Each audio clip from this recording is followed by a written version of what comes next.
Good morning, and a very warm welcome to you from Day 2 of Mobile World Congress 2026 in Barcelona. Today, we have a great lineup of speakers to talk to you about the automobile, connected mobility, and what's next. And what's next we're going to cover includes going beyond cellular connectivity in the automobile to satellite, a whole bunch of things that are coming next.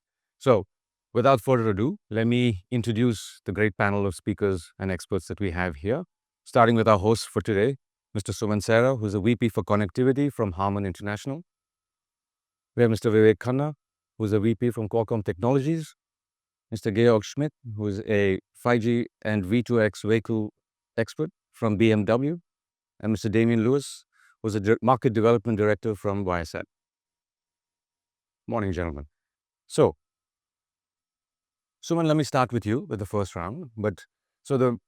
The vehicle, the automobile has come a long way in the last few years, and it's now increasingly a software-defined, very capable platform. The possibilities are endless. But maybe why don't you kick things off and talk to us and kind of baseline for the group. What are the opportunities you're seeing with this space and maybe some of the major challenges, and then we'll come to the others. Good morning, and thank you, everyone, my esteemed colleagues. I think the opportunity as it relates to the connected mobility is profound. We see that there is an explosion in terms of connected vehicle market. By estimates, at the turn of the decade, we expect 95% of all vehicles that are shipped will have some sort of connectivity. We also see numbers such as 250 billion, that essentially is the TAM for connected services, connected car market. What does that translate for opportunities? This also means we are looking at the kind of applications and the use cases that have not been pervasively available. So there is a shift happening, as we see in the industry, from best effort to always on connectivity. And that also transcends into not just e-call and emergency or breakdown call, but also in premium connected services that enable new set of experiences for our automotive customers, clients, consumers. The challenges are, I'd say, around a couple of different areas. One is the automotive industry and the telecom industry move in different life cycles. So how do you prevent that fragmentation is perhaps a topic we can jointly explore. The other area that we also see is when you think about SatCom, and I'll focus on that, there are different latency and bandwidth mechanisms that are provided for when it comes to SatCom as opposed to what terrestrial networks such as cellular networks can offer. We also do have to work on getting some coordination around different regulatory as well as different regional or national standardizations and regulatory frameworks. Cost still remains to be something. We're still working on cracking the business model that brings the scale and affordability down. So those are, for me, a couple of key areas of opportunities and challenges. Georg, can I come to you next? Maybe give us a quick take on BMW, your strategy, and what the biggest challenge you're seeing. Yeah, thank you very much for the kind introduction. So we start always a bit with our motto that no connectivity is not an option. And we experienced approaching Neue Klasse that has now been successfully launched 5 years ago. We saw that for a software-defined vehicle, connectivity is utmost important. We looked at the overall ecosystem, so approaching early satellite connectivity activities. We triggered off with partners. Also here in the round, work within 5G and others. And we are, I think, now very proud of that. We see that the ecosystem has evolved a lot. So we see this time the Mobile World Congress really a great demos on what SatCom can be for automotive industry. So I think the key challenge we think to be connected will be solved in the next future. Thank you. Vivek, can I come to you next? Sure. What are your thoughts as a core technology provider for this space? So what are the major opportunities and challenges that you see? First, thank you for having me here. A very good morning to all of you. See, as I hear from the panelist, connectivity is required to be ubiquitous, and connectivity is also going to be dependent on how the networks are evolving. And a key part of the requirement for an end vehicle is to have ubiquitous connectivity. We know that today's cellular networks are not designed to provide 100% connectivity. An emergency is not going to wait for connectivity available or not in an end vehicle, whether it's related to vehicle safety or it's related to a end user safety in the vehicle. So with that view in mind, what we foresee is the satellite connectivity will provide ubiquitous connectivity to the end user, whether you are in a region where there is very limited connectivity or no connectivity at all. Satellite has the ability to provide voice and data connectivity to the end user, which means that ability to talk to someone who can send services which will be related to, for example, like a battery problem or a tire problem in the car, or maybe there is a medical emergency. Satellite is the way to go. And as we see with the ability of the industry to go into 3GPP compliant satellite solutions, what we see is a way where a technology encompassing 5G and satellite could be enabled in the end vehicles, and that could provide improved safety, increased security, and ubiquitous connectivity. Great. So like a standardized approach is going to help scale this whole space. Absolutely. Okay. Damien, as the operator here, so tell us about Right. a little about WiSat and how you see this space. Yeah. So, firstly, I agree with everything everyone's said already. I'd go on to say that there's a great connectivity convergence taking place at the moment, where interoperability between terrestrial and non-terrestrial networks is becoming much more seamless because of the standards that we can all gather around. And I think the standards-based approach is going to be very important for stability, for optionality of working with different providers, and for future-proof continuity. So we're taking that approach, and the standards so far take us as far as narrowband IoT. We're demonstrating here that even under narrowband IoT, we can support voice calls, which, as Vivek was touching on, very important for automotive. So we're focusing on the safety and security services to begin with as a priority. And then it's going to be important that we're able to layer in extra services that consumers also care about. Great. Thank you. So I want to pivot a little bit and talk quickly about use cases. And Vivek, maybe can start with you in particular. You've touched on it already a little bit, but safety-centric and higher value use cases. What are we going to see? I think the end user expectation is that whatever works with cellular needs to work with satellite. And that starts with the basics of voice connectivity, ability to talk to someone in the cloud, ability to talk to the family, the loved ones actually, and the ability to be able to have remote services, for example, stolen vehicle tracking, for example, remote diagnostics, and other key features which are available on cellular to be always enabled in the car.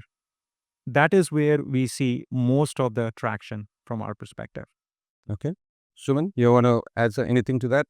So I think satellite communication is a step in the direction where we get the full coverage end to end. By some, I would say, statistics, the populated landmass only still has 80 to 90% of terrestrial coverage from traditional cellular networks. That is okay as long as you are operating only on those roads. But, the journey of people, goods, and movement also traverses through territories that are maybe in the rural background, or it may be on ocean or marine and other areas where you simply have no coverage. So that is one key thing. In terms of use cases, I will focus in addition to this. There is a strong transformation that is taking place in the industry where the software really is the new way forward on how do you manage the life cycle of a vehicle from the point of sales to the overall life cycle of the product, in this case, the automotive. That means there is going to be OTA push, over the air update push, features on demand, To make that happen, to make the software critical patches and all of that possible means the vehicles are not simply best case connected, but they are always on connected. Just to maybe give an example, a simple, maybe a single OTA campaign could range from a few hundred megabytes of data push to several gigabytes. Now, if only 1% of the vehicles globally are not part of a connected coverage, we're talking about millions of vehicles that would fall in that category. So, if that is the case, how do you ensure that you are providing these safety critical or other features equitably and equally to all the clients and consumers across the globe? So that's where the ubiquitous nature that Vivek mentioned is going to be critical, because it goes with the ethos of the brand, and it also goes with what capabilities need to be available beyond the geographical boundaries where we are shipping vehicles and enabling that infrastructure. Okay. Gear, can I come to you next? Does this, from the BMW perspective, does this line up with what you're seeing in terms of the use cases? And Yes, absolutely. I think we have not identified a specific satellite SatCom use case, but we see clearly that the customers want to have ubiquitous connectivity. They don't want to be on a white spot that appears, unfortunately, to some constraints around the world. They want to be connected, and I think what was very good mentioned, we have on the side it's the safety use cases that are clearly visible to the customers. On the other side, we have the digital twin and the digital experience that somehow these are the hidden use cases, and that's why satellite connectivity is so key for us. all of this stuff is, so you're right, we're talking about megabits to gigabits, as you mentioned. So, is there a roadmap to starting from these kind of use cases, and what more can be enabled? Yeah, so I actually think it's less about which use cases and more about timing and a roadmap to be able to gradually be something that completes the connectivity picture. So cellular does a really good job of covering lots of what's needed, but as we all know, and from recent research, we know that there are significant gaps that users experience and they want to solve. As I mentioned, we're focusing on safety and security services to begin with, because I think that's the natural priority, but also some of the things that are required to support over-the-air updates. Satellite's actually really good at broadcast capabilities. So especially if you're wanting to send out lots of information that's similar or same to a number of assets, broadcasting that information is a very efficient way of doing it. So that also overcomes some of the challenges of bandwidth that you run into with satellite. And so I think it's not really a question of which use cases is satellite relevant for, but at what rate does satellite complete the connectivity picture for the full range of use cases? Okay, thank you. And for our sort of last segment, I want to talk about collaboration. The whole ecosystem is represented here. So, what maybe cite an example of how you're working, each of you, with okay, not just each other, but broader. How does the ecosystem need to come together to enable this next wave of automobile connected mobility? Someone, can I start with you? No, absolutely. I think the industry, like I said, is at a pivotal point, and we're not going to make progress, whether it's technology, standards, ecosystem, validation, and affordability, if we're not working all as one team. I mean, our OEMs give us the specs. We get our silicon and chipsets and modems with the right capability. Then we, as technology providers such as Harman, we bundle all of these things together to integrate those capabilities in terms of the vehicle architecture. And then we have our MNOs, SNOs that provide us the connectivity fabric for us. Where we are seeing some of this actually take shape is through various industry standardization bodies. There are some of us who actually represent, are actively involved in 3GPP to ensure that both the telecom industry as well as satellite industry and automotive industry were working in lockstep. We cannot not do this. The other thing is we also bring some of these engagements to bear when we not just only do POCs, but also test the hypothesis, what is the art of possible from the technology as well as go to market. Because with this collaboration is how we bring some of that interoperability in check as well as affordability, because that the volume is driven with mass deployments. From Qualcomm's perspective, we are working very closely with Viasat as well as Harman to ensure that 5G and standards-based NB-NT and SatCom is available in one chipset that could be used by Harman in a tier 1 platforms, Harman Ready Connect as an example, which could be provided to our OEMs like BMW, where they can test the functionality and take a look at how the satellite works ubiquitously with 5G as the migration moves, or I should say the cellular connectivity changes from a terrestrial network to the satellite and vice versa. Yeah, thank you very much. I think we collaborate in depth together here to form the ecosystem. Very important is the terrestrial network and end-to-end, so SatCom, seamless interworking. And I think in the past we did a great move in this direction. I really can thank you, all the partners here sitting, that we did a great job. Thank you. I mean, there's not much to add other than to say that Viasat is collaborating with all of these partners. We announced yesterday a partnership with Harman to work together to deliver automotive solutions. We've been supporting their testing and demonstrations over our network already. Qualcomm, we've got a very close relationship with. We're using their regenerative AI codec to compress voice for our demonstration here for doing voice over narrowband IoT, and we're using their chipset. And it's all for people like BMW. So we need Georg to work with us and share more about the priorities, the use cases, what matters in terms of the physicality of solutions as well, how antennas need to fit into pieces. So working through agencies like 5GAA and through 3GPP, they're really good forums for us to come together and solve problems together. Fantastic. So that, I want to just summarize key takeaways. Really, we've established that, for automobile connected mobility, we need to go beyond cellular soon. Going to integrate satellite also of one platform from what I heard. And clearly, collaboration is very, very key to going forward and realizing this next wave. Thank you all for sharing your insights. And with that, I want to bring this to a close and thank everyone for watching.